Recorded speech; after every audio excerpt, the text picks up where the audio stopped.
Salam saudara-saudara, apa tanggapan Anda ketika para mu'alaf ini berusaha meyakinkan bahwa Quran itu benar-benar firman Allah?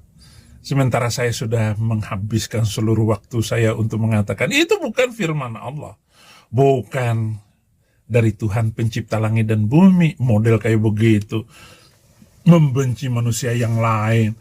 Tetapi memang indah untuk menjadi pejuang mengatakan Quran itu adalah wahyu dari Allah. Apa tanggapan Anda ya tentang video yang akan saya sajikan ini? Nanti akan saya komentari belakangan. Mari kita dengarkan dulu Dogitang ini. Bukan orang-orang yang mengenal saksi mata langsung. Nabi Muhammad SAW menerima wahyu, ya kan, dari Allah Subhanahu Wa Taala melalui malaikat Jibril alaihissalam. Betul. Nabi membacakan di depan sahabatnya. Sahabat menulis. Iya, ya kan? Karena kan Rasulullah SAW nggak pandai untuk membaca, baca tulis gitu Ya. kan. Jadi yang menuliskan sahabat-sahabat di depan Nabi. Iya. Mereka setelah menulis mereka Dia buta huruf.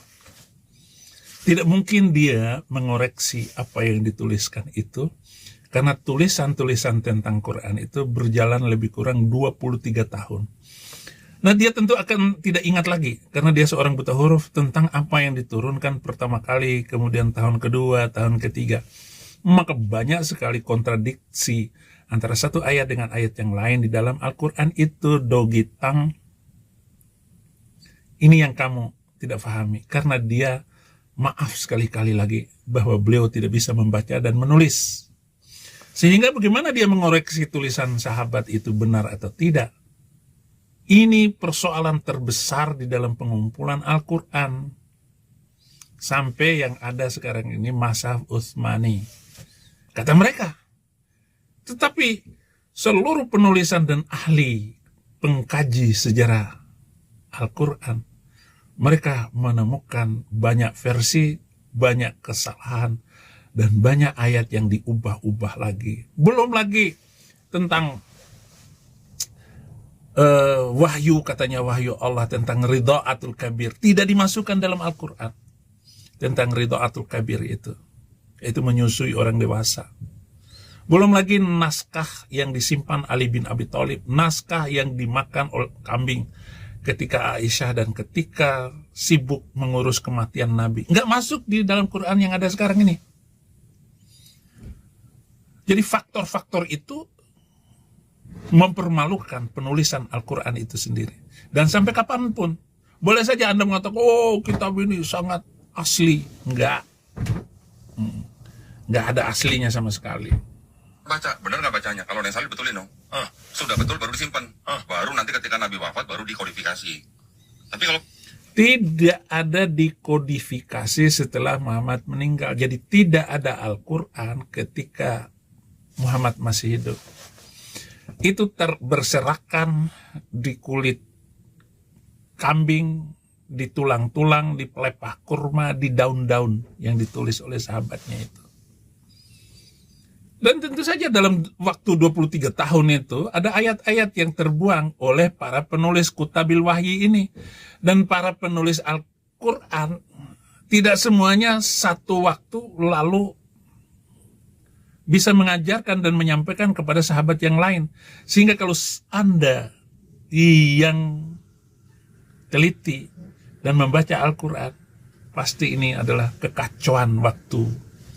Sejak pengumpulannya dan sejak Muhammad begitu meninggal dunia, dan juga ketika ditunjuk Zaid bin Thabit sebagai ketua panitia untuk menulis Al-Quran pada zaman Utsman bin Affan. Ini menjadi bagian yang sangat meragukan dari pengumpulan Al-Quran itu. PB itu orang-orang yang menulis, bukan orang-orang yang saksi mata langsung. Bukan orang-orang yang mengenal saksi mata langsung. Ibaratnya orang yang nggak pernah ketemu Yesus, orang yang nggak pernah, ibaratnya orang nggak pernah ngopi bareng Yesus lah gitu. Betul. Ini yang ngomong dari kalangan Kristen loh, bukan saya loh. Iya. Betul. Ya, ibaratnya begitu. Jadi orang yang menulis di PB. Kamu bilang yang menulis, yang mengatakannya itu adalah orang Kristen sendiri. Siapa namanya? Siapa orang itu? Siapa orang Kristen yang mengatakan bahwa Alkitab itu tanpa saksi, tanpa ngopi bareng dengan Yesus Kristus, orang kemana-mana ngikutin semua itu murid. Kamu Donitan yang tidak pernah pergi jalan-jalan dengan pendetamu, kamu sudah urusan duit, lu mah urusan namanya juga mata sipit. Dalam bagian tertentu, marga Tan itu ngaco, ada Donitan, ada Agustan. Ada lagi itu pendeta apa yang pendeta Tan itu ngaco juga. Pendeta macam begitu, ada pendeta Tan namanya. Dan mempermalukan marga Tan. Ada banyak Tan yang di Amerika juga itu ada. Pendeta bagus, baik sekali itu.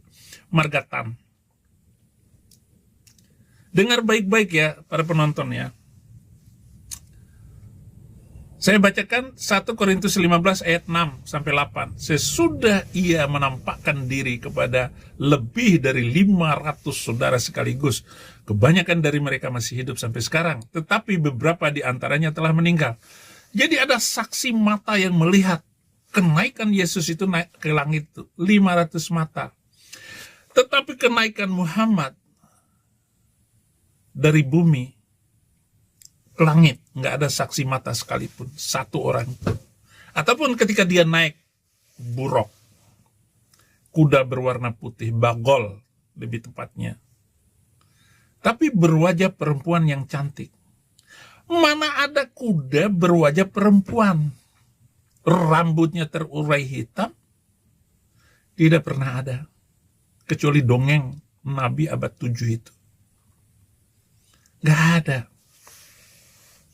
Jadi maaf kalau saya menjawab seperti ini, Donitan. Ayat 7 selanjutnya, ia menampakkan diri kepada Yakobus, kemudian juga kepada Rasul, dan yang paling akhir dari semuanya, ia telah menampakkan diri juga kepadaku, kata Paulus. Sama seperti kepada anak kecil yang lahir sebelum waktunya.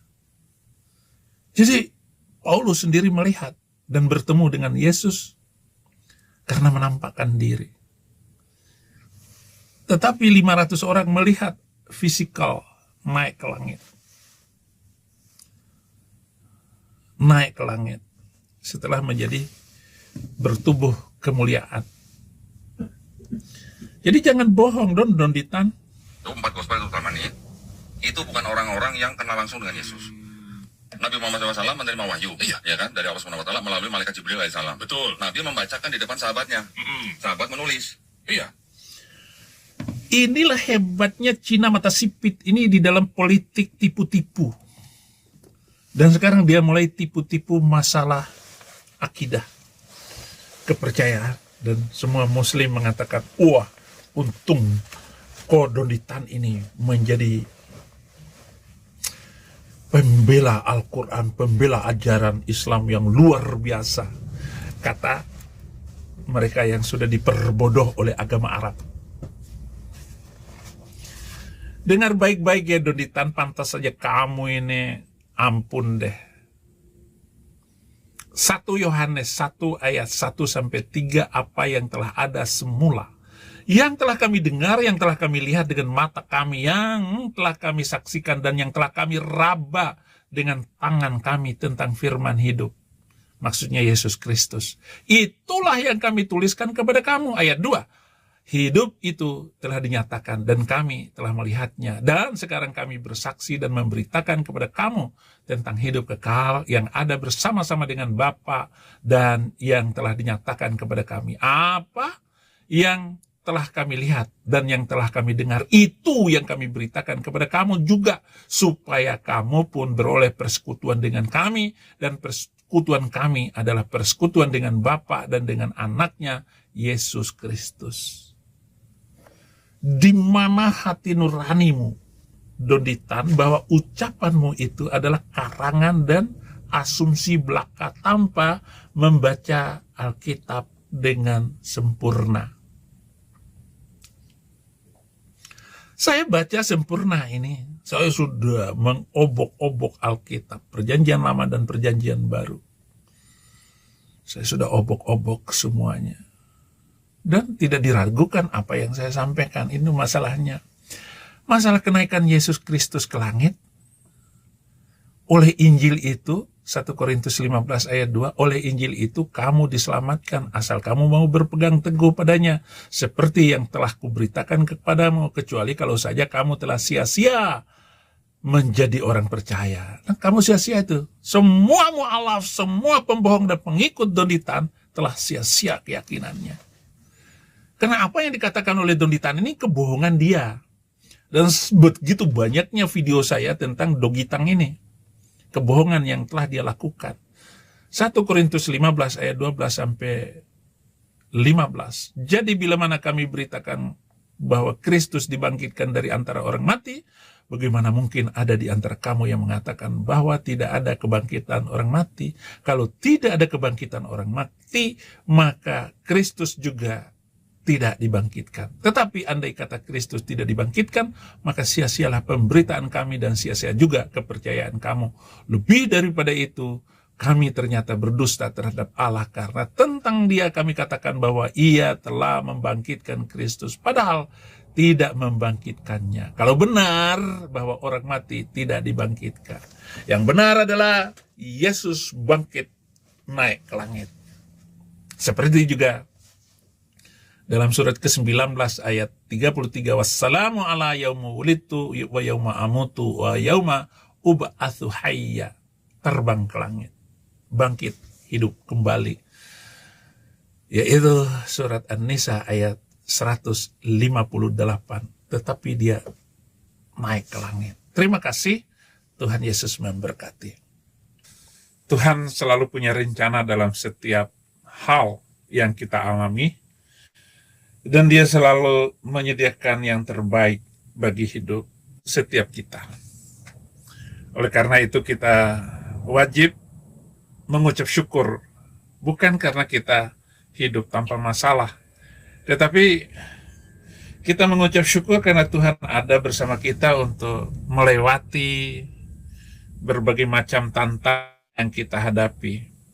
Oleh karena itu Allahku, kata firman, akan memenuhi segala keperluan kita sesuai dengan kekayaan, kemuliaan yang telah Tuhan siapkan bagi kita. Oleh karena itu, saudara-saudara, bagi seorang yang percaya, harta terbaik adalah kejujuran dan senjata terkuat adalah kesabaran.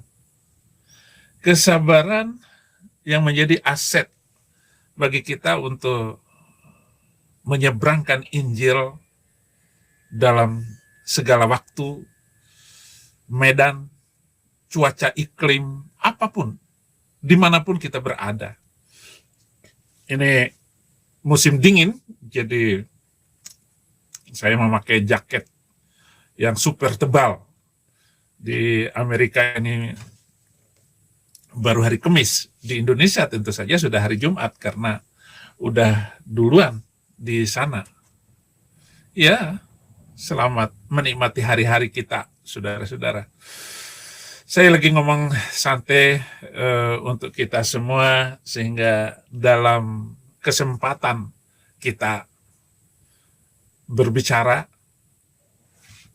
ya tidak ada yang lebih cukup selain bersyukur.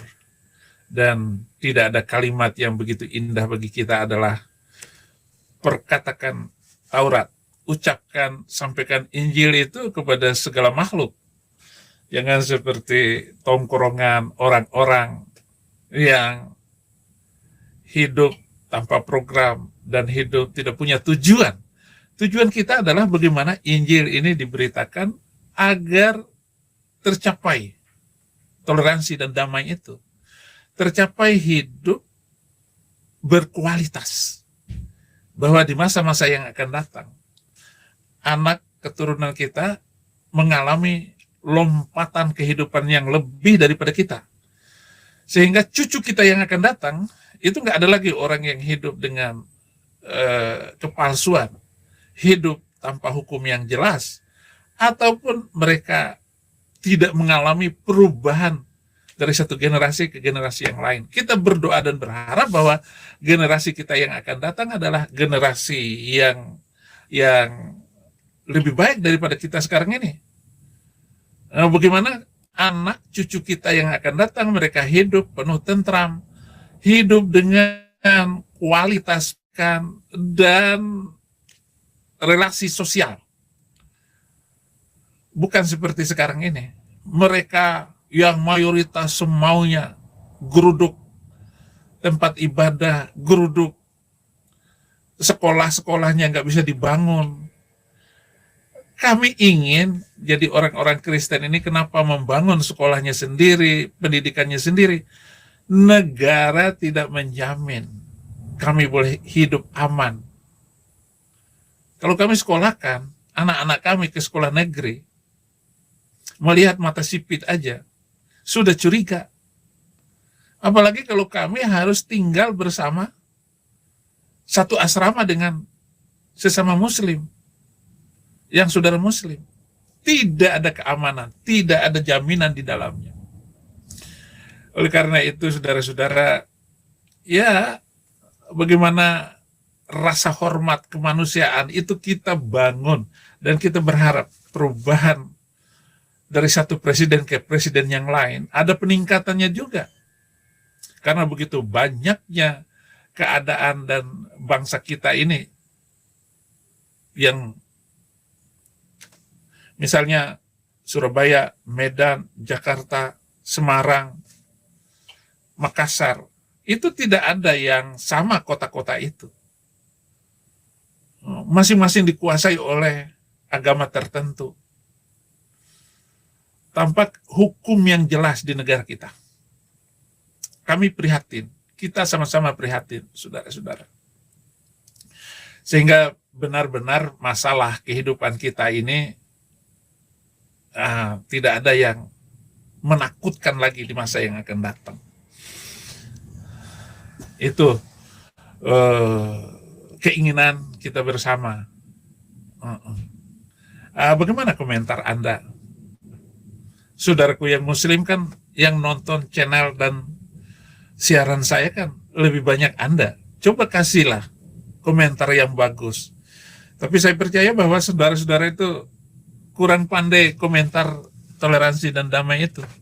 Ayo coba, bagaimana kalau Anda mengatakan, memberikan komentar, ya, OON itu semua sudah dirancang dan sudah diatur oleh Bapak yang atas untuk melawan si Warsal 155 ini selalu ngomong kayak begitu. Salom abi Allahku, mengapa kau tinggalkan aku, gitu. Matius, firman Allah kepada Nabi dan umatnya agar selalu menolong dia. Surah ke-47 ayat 7. Tolonglah Allah, tolonglah Allah. Oke, saudara-saudara.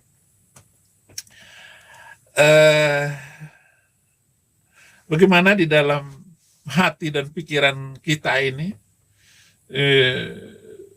menjadi kekuatan besar untuk membangun toleransi dan damai di masa yang akan datang. Semua memang berharap begitu. Semua menginginkan hidup yang ideal, hidup yang berkualitas. Saudara-saudara. Anda mungkin ada yang komentar, saudaraku? Halo, saudaraku yang muslim? Ini baru berita STT Nias, lalu diramein, diviralkan, sampai seluruh STT di Indonesia ketakutan juga agar tidak menyinggung lo yang menghina kami. Kami nggak pernah ribut kayaknya.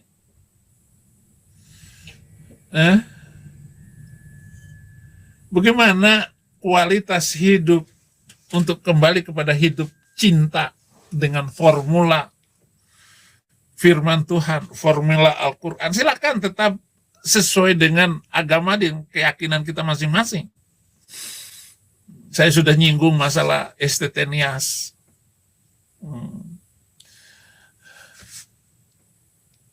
Bagaimana bangsa kita ini diberkati oleh Tuhan. Dan kita menjadi saluran berkat.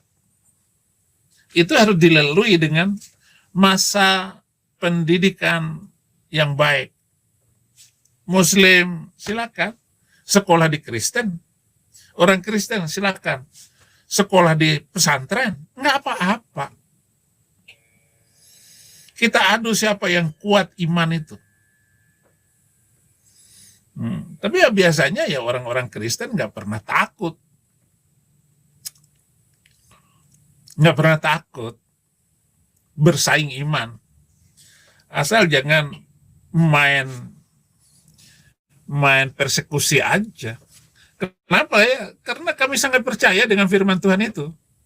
Bahwa Yesus Kristus sebelum naik ke langit itu, damai sejahtera aku tinggalkan bagimu, damai sejahtera aku berikan kepadamu. Gitu. Dan apa yang kuberikan tidak seperti yang diberikan oleh dunia kepadamu. Itulah dasar-dasar dari kuatnya orang Kristen di dalam iman itu. Sehingga nggak pernah takut, saudara. Dan nggak pernah khawatir. Kita saling menguatkan agama masing-masing. Tetapi bebaskan. Biar mau beragama apa saja silakan. Ya. Karena kami punya prinsip-prinsip Alkitabiah itu. Siapa banyak memberi berkat, diberkati berkelimpahan. Itu hukum alam. Tapi kalau sekarang ini, sedikit apa dikaitkan dengan agama. Apalagi kami punya data firman Tuhan itu, pengajaran-pengajaran etika itu, kami miliki semua di dalam Alkitab dan firman Tuhan. Tenang saja. Semua butuh proses. Saya mau mengatakan bahwa tekanan hidup Anda akan menemukan versi terbaik kehidupan Anda. Tenanglah. Jangan menilaimu cepat gagal atau terlalu cepat untuk gagal. Jadi begitu. Jadi, saudaraku, siang di Indonesia ya, salam buat Abi, Paulus, akhir zaman. Kami Kristen Katolik, terima kasih yang Katolik. Ya, pokoknya yang saya kenal itu ya, semua Kristen. Gitu. Nggak ada Katolik, nggak ada nggak ada senang. Yang meruncingkan Katolik, Kristen, denominasi ini, itu Muslim itu. Karena dia tidak senang kalau kita ini berjuang bersama, saudara.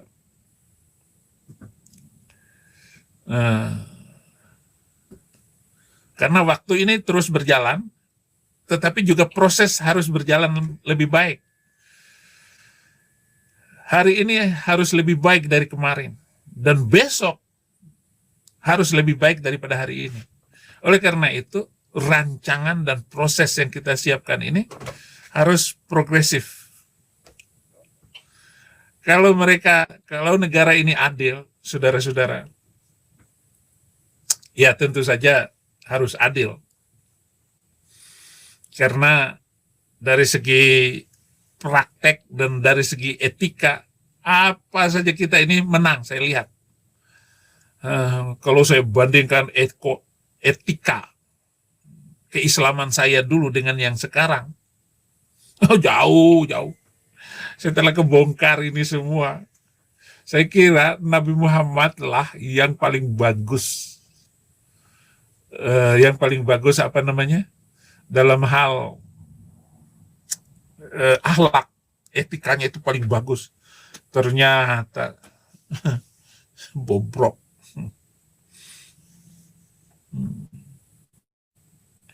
Al-Quran dan Sunnah dapat disimpulkan bahwa apalagi somat, ya, semua mengajar halusinasi, somat, kerasukan jin, korin, bahwa setiap kita ini diliputi dan dikejar oleh jin korin, gitu. Kan asik-asik juga itu. Setiap orang di antara kalian telah diutus untuknya seorang korin, pendamping dari seorang korin, dari golongan jin. Imam Nawawi mengatakan dalam hadis ini terdapat peringatan keras terhadap jin korin dan bisikannya terhadap para kaum pengikutnya. Nabi SAW, ada jin korin. Itu dari segi etika, somat sendiri bingung. Memang adakah jin korin itu? Hanya dasar halusinasi ajaran Kanjeng itu. Disampaikan dari waktu ke waktu. Ya udah, ngaco. Katanya dari hadis Ibnu Mas'ud, setiap orang di antara kalian telah diutus untuknya seorang korin dari golongan jin. Para sahabat bertanya, termasuk Anda wahai Rasulullah? Beliau menjawab, termasuk saya. Jadi ada jin. Mohon maaf saya tidak mentertawakan.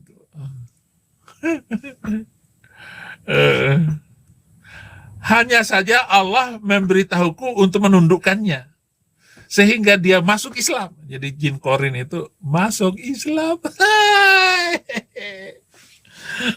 Tuhan, ampunilah hambamu, jangan sampai mentertawakan apa yang dikatakan Nabi abad 7 itu, Tuhan. Geli hati ini ya.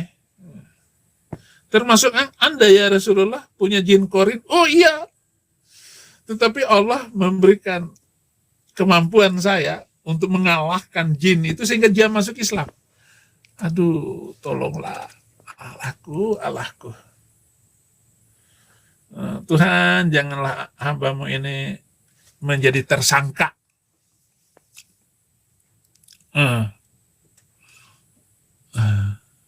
Di dalam dalil-dalil korin, kola korinata robbana ma azghaitahu, ya yang menyertai manusia berkata, ya Tuhan kami, aku tidak menyesatkan, tetapi dialah yang berada dalam kesesatan yang jauh. Ada kata korinnya saja. Maka istri di dalam Islam itu adalah korina, pendamping. Dasar pedofil ini memang lucu. Oke, saudara-saudara. Jadi ada ritual kerasukan setan juga dari gua Hiro, jin korin. Dalilnya bagaimana, bahkan dia itu kena sihir, pernah gila 1 tahun itu. 1 tahun itu nggak bisa dipercaya Nabi itu. Macam-macam memang ajaran abad ke-7 itu. Kita nggak tahu. Silakan ada yang kemudian salam buat Abi, berdoa untuk Abi, haleluya. Terima kasih sudah mendoakan saya ya. Allah ya Allahku, terima kasih sudah mendoakan saya. Ya. Terima kasih ya atas doa saudara-saudara. Saya juga mungkin hanya membaca komentar saudara itu karena begitu banyaknya komentar-komentar dan juga akun di TikTok saya tetap main. Kemudian saya juga ada DM si ini si itu. Wah, enggak, akun TikTok saya baru 4. Mestinya kalau untuk menjadi TikToker, TikToker maksud saya itu adalah orang yang main TikTok, karena saya itu terus menyerang ataupun memberikan jawaban. Tadi saya di siapa? Langsung kena saya. Langsung saya yang kena. Saya naik lagi dengan TikTok yang baru, saudara. TikTok yang baru, ya 4 TikTok tadi, tetapi ganti karena dilaporkan.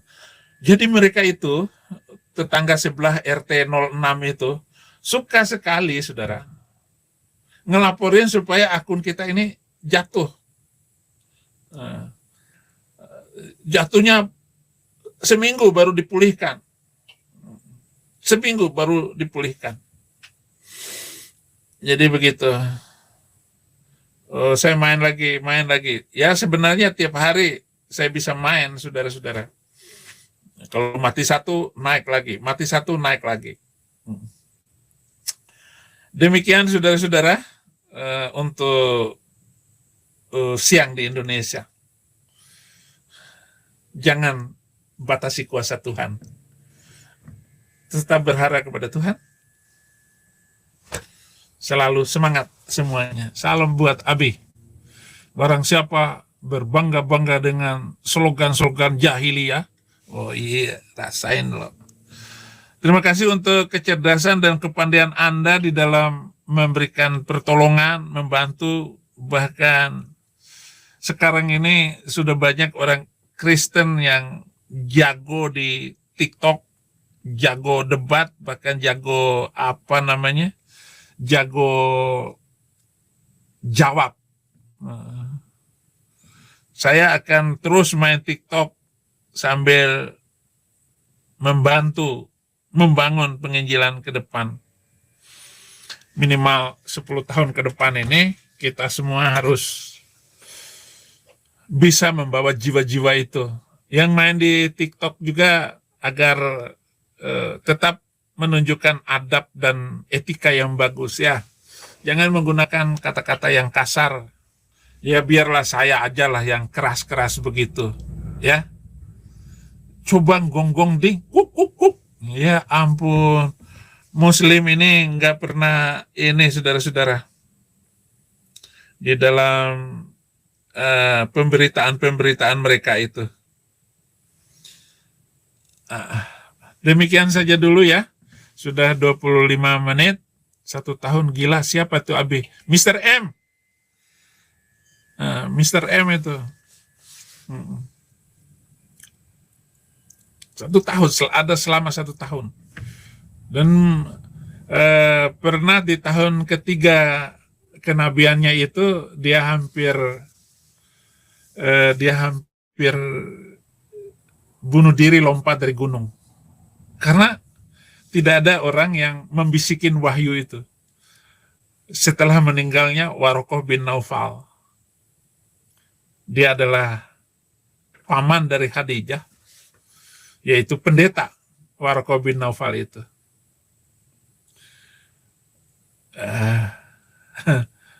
Wah, gila, hampir gila, benar. Iya, dia gila. Kemudian hampir juga dia gila itu, yaitu setelah dia membantai 5 suku Yahudi dan 1 suku Najran. Itu juga bantai habis, karena dia ikut memutuskan leher orang itu. Sampai kesekian kalinya dia gorok leher orang malam-malam itu, saudara. Dan setelah itu hampir gila yang kedua, tapi dia hanya mengalami halusinasi.